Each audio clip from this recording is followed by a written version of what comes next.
This episode has been brought to you by Flamin' Hot Cheetos, In soap form. men's natural soap in soap form. It's probably fine, but if I rub that on myself and I smell like Cheetos, I'm going to be very upset. Well, I'm also wary of rubbing something on my body that is branded as flaming hot. Right? Better start with the anus. work my way or go straight to the crotch.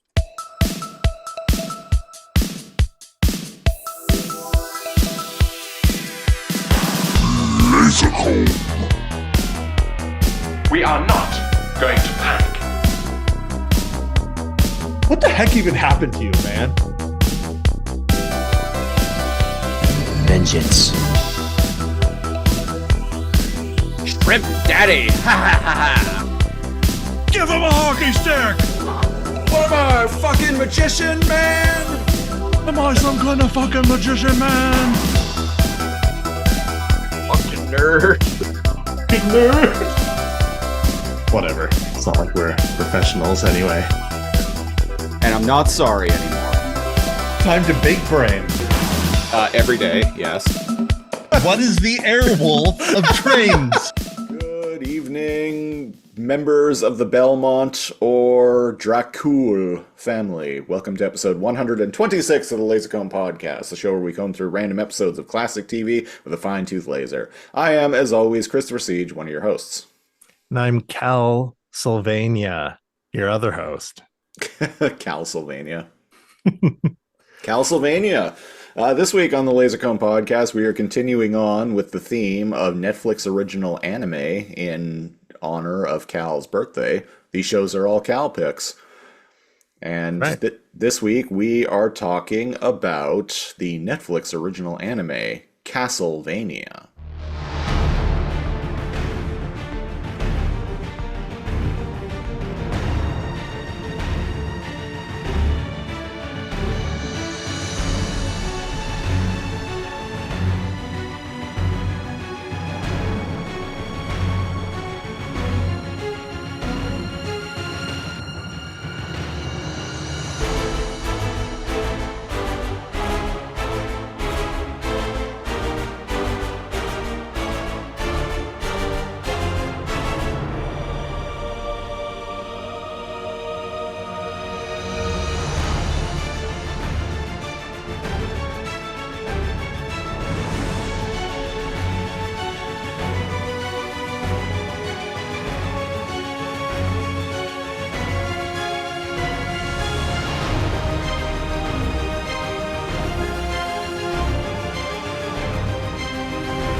Starring Trevor Belmont. Now, Castlevania, for those who don't know, is a very long-running series of video games from Japanese publisher Konami. I'm a fan of some of those Castlevania games. Yeah. And he's famous for having like a whip, flange, flail, Yes. mace thing. Yeah, in the Castlevania games, you typically play as a member of the Belmont family, usually Simon or Richter. But in the case of Castlevania Symphony of the Night, the kind of the pinnacle of the series, in most people's opinion, I would say, you play as Alucard, the son of Dracula. How much of a cunt do you have to be to name your firstborn child your name, but just backwards? But backwards, yeah. Yeah, because Alucard is just Dracula backwards. Like, I never thought about that till I was watching the episode we're covering today, but I was like, wait, that is such a cunty thing to do. Mm. I couldn't possibly name you Dracula Jr., so I shall name you. Although Alucard does sound at least like a real name, whereas like my name Dracula the second. my name backwards is like Nilak. Yeah. Try and figure out what my name backwards would be. Oh, Holy God. shit. Oh god. I'm spelling it out here. Repot Rip- Cirque. Repot Cirque. Oh, let's figure that out. Let's figure that out. Why aren't you working? Repotserk. Rapotserk, yeah. Go, Repotserk. Go Storm the forth. land. Go forth. Take vengeance upon your father. Seize the castle! Seize the castle. Which indeed is pretty much the plot of this episode of Castlevania. It's basically, we must take the castle! We, vampires in this vampire city, I think, are taking the castle. Okay, so This correct me if episode, I'm wrong. Yeah, let's back up a second. this episode that we're watching is basically wall-to-wall action. So it's another one that doesn't really lead itself to our typical method of recapping the events and That providing being commentary. said, nice. Very Nice. Yeah, so we're reviewing the 6th episode of the 2nd season, the 10th episode overall, The River, which originally debuted on Netflix on October 26th of 2018. So, episode was written by legendary comic book writer Warren Ellis, who unfortunately is kind of persona non grata nowadays because I think I think some stuff came out. I don't remember the exact details, but I think some stuff came out about him, which is part of the reason why this show ended up being canceled. Right. But Warren Ellis, you may know as the creator of The Authority for DC Comics. Which a couple of characters from The Authority are actually going to be in that Superman movie that's coming out next month. Oh, already. Oh, dang. I forgot about that. Yeah, new Superman movie. Excuse me. Forgotten. There's a new Superman movie coming out. Oh, geez. From James Gunn. That's right. The legend, the myth, the canceled, the reborn, James Gunn himself. Canceled and reborn. Please come back. I will, but I want more power than before and twice as much money. And you have to suck my dick. Yeah, that whole thing with James Gunn was interesting. He got canceled back in the late 2010s because of some old tweets he made, and as one does, Disney fired him, and DC was like, Warner Brothers was like, fuck yeah, bud. Was like, hey, why don't you come and make a Suicide Squad movie? Those Guardians of the Galaxy movies you make are pretty fun. And he's like, sweet. And then Disney was like, whoa, hold on. Okay, maybe we overreacted. How about you come back to us and do Guardians of the Galaxy Volume 3? And James Gunn is like, okay. So he goes. And then after that, he's like, you know what, Disney? I kind of liked things over there at Warner Brothers. So I think I'm just going to go back. And it was like, wait. Like, maybe we were a bit too hasty. You see, we didn't know other people were going to hire you. And you're making hella money for other people. We kind of want you to come back and make money for us. We have no morals except money. yeah. So we were thinking that we weren't going to make money by having you here. And then you proved us wrong. So please come back. Please. Yeah, pretty much. Fucking Disney. Yeah, I know, right? For any of those studios, really. We only have morals on the grounds as long as, canceling the thing that everyone else is canceling doesn't lose us any money. Well, if we've learned anything in the past, several months, companies only take moral stances on things when they think it's going to align with the majority opinion, because they don't want to risk losing out on the almighty dollar. Are you telling me that this month, the gay month, the pride month, if you will, everyone's only changed their logos to rainbow so that it could help them sell more products. I know it's a shocking thought, isn't it? Shocking, truly. They clearly don't immediately change the logos back on July 1st. Mm, They would never. they would never. Anyway, this episode of Castlevania, Okay, so yeah, there's a I'm couple. gonna try to fill. Go ahead. There's a couple things going on in this episode. One is there is a siege, a siege taking place So on Dracula's Dracula's castle. castle. It can Yeah. teleport around with a D20, magical D20, called the something engine. The Let's just call mortal it engine. yeah. um, that's Dracula, and he has like a council of vampires at his place, and they all are like, "Hey, buddy, if you're taking down the human race, you need to work with us." So I think they voted to send him to Brela or Brala. But little does he know that what's her name? The white-haired vampire chick. Oh, Carmilla. Carmilla. She is making a move to betray him because she has forces here in the city. Mhm. This is like a vampire city, I guess.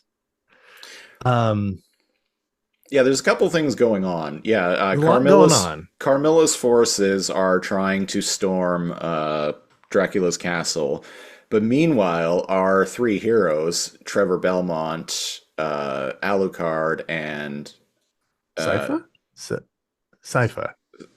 Sorcery Girl. So, yeah, wizardess, sorceress. Yeah, they're all in I believe the basement of a cathedral. Keep. Yeah, it's like a secret Belmont keep that's like hundreds of years old, and it has all hidden knowledge. It's all full of like books and magic items and shit. And some vampires are attacking this place as well. And they're attacking this place, which is separated by an unknown amount of distance. But there's a magical kind of like seal preventing the monsters from breaking through. At least, if at first you don't succeed, just keep hammering at the door for 8 hours until it starts to break, I guess, because they don't do anything special. The different demons, the different monsters that serve Dracula, I like the variety of them. They're quite different. They eventually just keep hammering until they start to break through. One thing I like about the episode, one thing I recall from the series, is that Trevor is kind of not ambitious and kind of lazy and kind of just wants to drink. But his heroic bloodline kind of like calls to him, so he has like natural superhuman like speed and strength and stuff, right? Like he can survive things like a normal human like couldn't. And so they kind of are like, hey, we need you to make a like we need you to like be a team player or like a team leader and like make a call. There's only 3 of us, like what do you want us to do? And he's like, I can focus the seeing mirror, and I can also speak like whatever, insert ancient language here. And Sypha kind of looks at Dracula. She looks at Trevor and he's like, what? I can't do either of those things. And there's some humor in it, and the humor is delivered through the Belmont of the show, the main character. Now here's the thing. The first few episodes of each season are rough when it's just him, because he's a sad, mopey like person wandering around like looking for booze, and that isn't fun to watch. But then it starts to, things pick up and more characters are introduced, and indeed in this season Alucard is introduced. Yeah, I watched the first season of Castlevania. Was he introduced in that? I can't remember. Who, Alucard or Trevor Belmont? Alucard. I think he shows up at the end of At the season end. 1. Yeah. But Sorceress Girl was in it pretty early. She was there. I think she was introduced in like the first or second episode. Hmm. Now they're all teaming up and they're racing against the clock. I We rem- got Alucard fixing a mirror. From what I remember, the first season was mostly an origin story of Dracula and like what happened to him that made him become a vampire and made him like really like angry. Yeah, the gist from what I remember is he had a mortal wife Hmm. who brought out the best of him. I think she was like a scientist or like a doctor or something. And into their relationship, he's like, why don't you travel the world and like understand like mankind better? And so he's like, you know what? I won't be holed up in my castle. I will travel the world. And right before he gets back, the Holy Roman Church or Holy Catholic of it's like semi realistic, but not really. Like the Holy Vigil of God or whatever. It's a placeholder for like the Catholic Church. Yeah. Let's say, but let's make up some other language. I still think they use crosses, so like it's not really like hiding its association. They find this lady and they're like, hey, all the science you're working on, that kind of sounds like witchcraft. Hmm. And she's like, you guys, okay, like here, you can put me on trial and all of that stuff, but you can't kill me because my husband is I can't tell you who he is, but he's very powerful and he might take vengeance upon all of mankind. And in her dying words, she's like, oh, they know not what they do. Please don't take vengeance out on them, as they burn her. And a giant, scary, spooky Dracula face appears in the fire of her demise and is like, all right, humans, you got 1 year before I come and like kill your ass. And yada, yada, yada. And then demons and gargoyles and like ghouls and stuff like attack humankind in what is vaguely can be conceived as Eastern Europe, fantasy Eastern Europe. Yeah. And that's what season 1's about. Hmm. And season 2 expands on that. And they're trying to fight back the forces of Dracula. But we find out as the years go by, because it jumps forward a lot, there are 2 human like rune magic users that like make things for Dracula and are against the human are against humankind. One of them's a cool black guy with like scars. And the other one is like a pale dude with like a short bob cut or something. And they're both like human magic users that help Dracula. Mm. Little do we know they're the most loyal to Dracula, or so we are to believe, because when Carmilla betrays him, there's something kind of neat. She has like a bishop or a pope or a cardinal or a priest or someone with they call him divine power. Oh, they call him bishop? Yeah. Someone with real divine power, but he seems like a zombie or he's mind controlled or he's half dead. Yeah. Yeah. And there's he seemed like a zombie or like a revenant or something. Now, he ends up going and using some holy magic. Yeah, she Correct tells me if him I'm wrong. Don't you need to be alive and have great faith for that to work? Anyways, go ahead. Don't worry about it. Don't worry about it. He's dead, but his soul's gone. How can he bless the water? Yeah, pretty much. Well, and indeed, when she tells him to go into the water and bless it and convert it to holy water, I'm like, he's some kind of like zombo or something. This is probably going to kill him. And indeed, I was like, oh, okay. This the show actually went there. So after he blesses the water, he is like engulfed in flames and like burns to nothing. So it's kind of a one and done kind of thing. Yeah. You get to do this once. So she makes the Grand River that a bridge is on holy, which will incinerate in flashes of blue light vampires. Mm-hmm. And then, as Dracula's forces are invading the city, they pull out parts of the bridge and make his forces like fall into the river. And then they turn into skeletons. So their armor and their weapons just sink to the bottom. Visually, it's very cool because there's flashes of blue everywhere. Yeah, and it is cool. Yeah, and the thing with this episode too is like plot wise, there's not really a lot going on. There's plot points, but there's not much to there's not reiterate. really much. Yeah, there's not really much to recap other than Carmilla captures the one of the rune masters, yeah, the pale guy, the skinny pale guy. Trevor, she's like, "You're coming along with me." Trevor fights a bunch of old demons. Yeah, Trevor fights like a werewolf or something. He fights a bat guy. He fights a crow guy. He fights a big old bull, and a werewolf thing.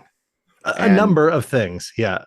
And Magic Girl uses she's busy reading, yeah. Yeah, she uses like a magic mirror or something to activate the giant D20 in Alucard's castle to make it start because Alucard is like using his like creepy long vampire fingernails. You have to have long sharp fingernails if you're a vampire. I don't make the rules, okay? I don't know who did, Anne Rice, but at one point you need to have long, gross, sharp nails to be a vampire, or long, sexy, sharp nails as a vampire. To each their own. And he's like doing something. Here's the thing. His end is kind of boring because it looks like he's just holding on and staring into a mirror the whole time. Yeah. But once he focuses it in on Castle de la Dracula, Castlevania, if you will. A Castlevania Symphony of the Night. That's the official name of his castle.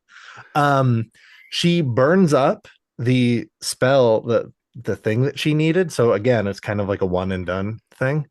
It belongs in a museum, and summons the. I get it. Get it. Calm. Kitty's getting calm. Calm your your whiskers.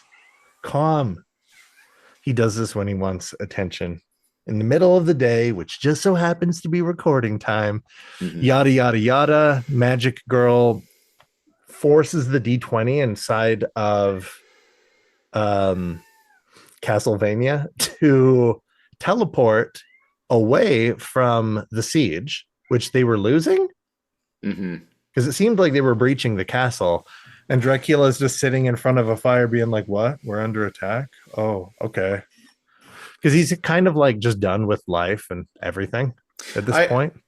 I kind of liked that the castle's like engine is this giant D20 because in Castlevania Symphony of the Night, those things are what you use to save, are those giant floating D20s. Ah.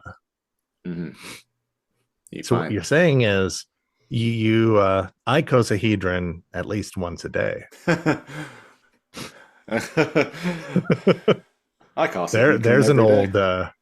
There's an old throwback. Yeah, for anyone unaware, this is actually one of my favorite things I've ever said in front of a microphone. Was you were talking about the differences between a dodecahedron and an icosahedron, and this was on our reboot podcast, Alphanumeric, and yeah, you're like, oh, it's a D20 is an icosahedron, not a dodecahedron, and I'm like, without missing a beat, I'm like, icosahedron every day. Sometimes twice a day. Yeah, that was a good line. Yeah, it's. I feel like that also translates into like D&D nerd humor, of which I am quite thankful for. So that was fun. Yeah, I can't remember why, but we learned that an icosahedron was a D20 and a dodecahedron was like a D12. Yeah, I think so.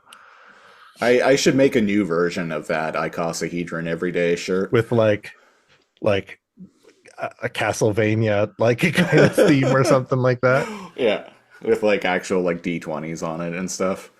That is cool. So that must obviously be a nod. Like it's canonically this giant Yeah. magic D20 thing. So she teleports the castle.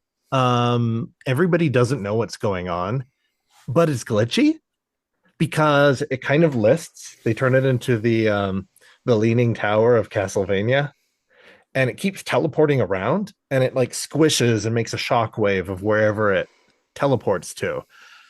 Much to the chagrin of Carmela's forces, because it like goes into the river and like splashes a bunch of her people, and indeed the forces that are invading inside the castle, because the doors are open.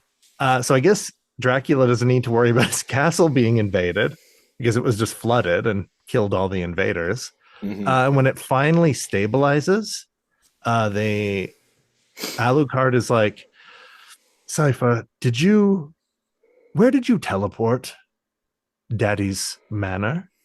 And she's like, I teleported it right on top of us. And then she's like, oh, wait, I teleported this big castle on top of us in this old, like, underground chamber that's held up mostly by wood and dirt. Yeah.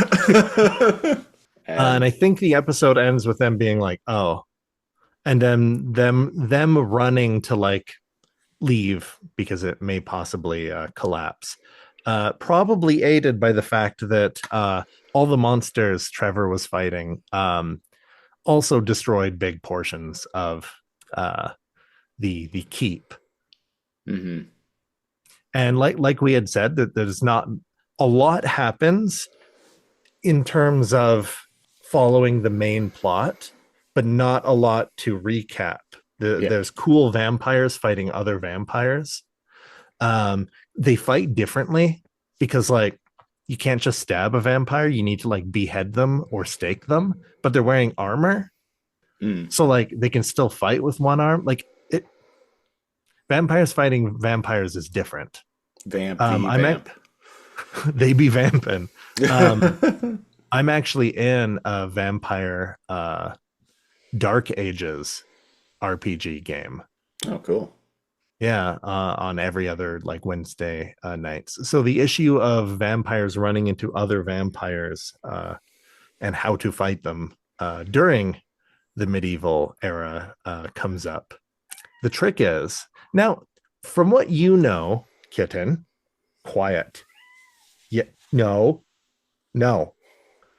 From what, is it any spike that can like paralyze a vampire, or in your opinion does it have to be wood because that's like connected to the earth and it's grown from the earth? In the Legacy of Kain series, vampires just have to be impaled with any object. It doesn't really and matter. That is your primary. Yeah. I think, I don't know how I'm curious. Yeah. If anybody listening to this, write in the comments like how you think, like, because it's like fire, sunlight, like a wooden stake, and just chopping their head off. Also, in Legacy of Kain, most vampires are killed by water as well. Not holy water, because there doesn't really appear to be much of a religion in that world. But if vampires are submerged in water, it will like burn them like acid. Well, and that kind of goes along with the myth of them not being able to cross water. Yeah. Because maybe it's like literally like fresh. Is it moving water? Like, does it have to be like? No, it's any water. It's any water. You know, I'm starting to feel like vampires actually have quite a lot of disadvantages. Maybe to quote Raziel, vampire's immortal flesh begins to close as soon as it is cleaved. Vampires need only fear wounds that impale or inflame. Water scorches like acid, and fledglings are devastated by even sunlight's touch. Does that mean that elders can withstand the sun for some time? Yeah. Oh shit, really? Yep. Maybe they've like hardened, like you magically resisted, or they've just physically changed over millennia. In the original Legacy of Kain game, Blood Omen, where you play as Kain when he is a fledgling vampire, when you're out in the sunlight, your health slowly drains. But by the time he becomes an elder vampire in Soul Reaver, which is like something like 1,500 years later, he's out in the daytime, no problem. Oh, it doesn't even. Yeah. I wonder if that's like he's turned his like outer layers into like armor, or if it's just like enough magic has accrued in you that you can like resist it. I think it's that, yeah. Yeah. You can just resist it more easily. And that's our review of Soul Reaver. Man, I would watch the fuck out of a Legacy of Kain anime. Wasn't there wasn't the production of something like that announced? Or was that just rumors? I'm not sure. Can hope. Can hope. Wasn't there some announcement that had to do with Legacy of Kain? Well, there were remastered versions of Soul Reaver 1 and 2 that came out last year. Nothing beyond that? No. It is rumored, though, that a new game is in the works. Oh, and there was a TTRPG, I believe. Maybe that's what I'm thinking of. That was a Kickstarter project.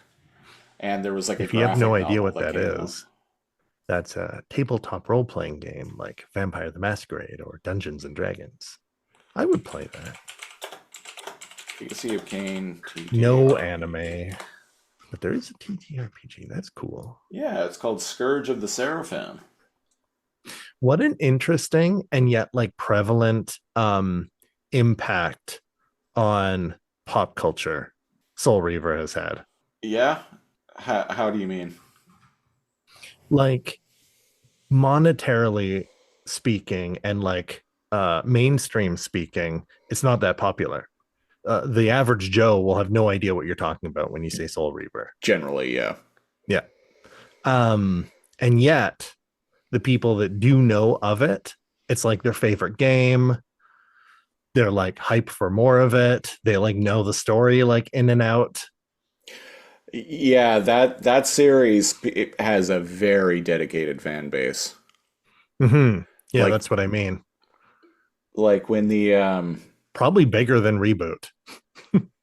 Probably. Like when the Kickstarter for the Legacy of Kain TTRPG was announced, I think it had like a funding goal of like 50,000 or something like that, and it made like over $1 million. Holy shit. Yeah. So people were like really, really on board with that. Holy shit. Damn, that's something. Oh, I'm looking at it. Oh, that is some beautiful. That is some good looking TTRPG assets. Ooh, the dice are like blood red. Yeah, when it I don't tend to back things a lot on Kickstarter, but when it actually gets a retail release eventually, I'll probably pick it up and maybe we can turn that into a podcast project. £598,000 to Canadian. Scourge of the Seraphim, the Book of Nolsgoth. Book of No. You're learning with us, people. 598871. Neat. Well, there you go. There's probably Castlevania RPGs and whatnot, but oh, I'm sure there is. And speaking of Castlevania, Cal, you just caught a random episode of Castlevania Symphony. Castlevania Symphony of Netflix. Yeah, Symphony of the Flicks. Symphony of the Flicks. Are you going to tune in again? There's more than 2 seasons, right? There's 4, I believe. I don't think I finished this, but I do recall feeling like I did, because like I recall Alucard and them entering the castle and stuff. So maybe I did, but like the concept is cool, the action is cool, the animation is crisp and everything, but yeah, I love the animation. in this show. It's probably the one of the best I've seen. The court, like like nothing's perfect. Like everything tends to go wrong for Trevor, but he just makes it up as he goes along. He's constantly losing his weapons, fumbling about, muttering things to himself. I like that kind of imperfect, but still prevails through like improvisation and that kind of thing. But like, I can't, and I have a decent memory when it comes to media I've watched, especially media I like. I can't fucking tell you much about the series. So if I'm like being honest, I don't think so. No. There's nothing inherently wrong with it. The voice acting is superb. There's violence and probably nudity, and it's like shameless in its holy shit. Like, is mankind gonna be destroyed? There's lots of cool aspects, like the teleporting castle. There's lots of, but there's nothing that like makes me want to watch it again. There's something missing. Yeah. So I'm going to say no, I would not. But I'm curious what your takeaway from this is, because I feel like I know because you've only watched one season. But what about you? Yeah, here's the thing is like I remember actually really liking the first season when I watched it. Yeah. Back in like 2017 or so. I remember really liking the show, and like the animation's fantastic, the voice acting's great. It's based on a series of games that I'm not a massive fan of, but I do like. Appreciate what they've done for gaming. Same, yeah. Yeah, I really like Symphony of the Night, and I like those Lords of Shadow games more than most people do. But I don't know why, but I've just never really been drawn to go back to it. And even today, watching it, I was like, oh, I forgot, like, you know, how good the production values of this show was, and yada yada yada. But yeah, I'm not compelled to go back And to the it. pacing is good too. Like a lot happens in this episode, and things are conclusive and fulfilling in a sense.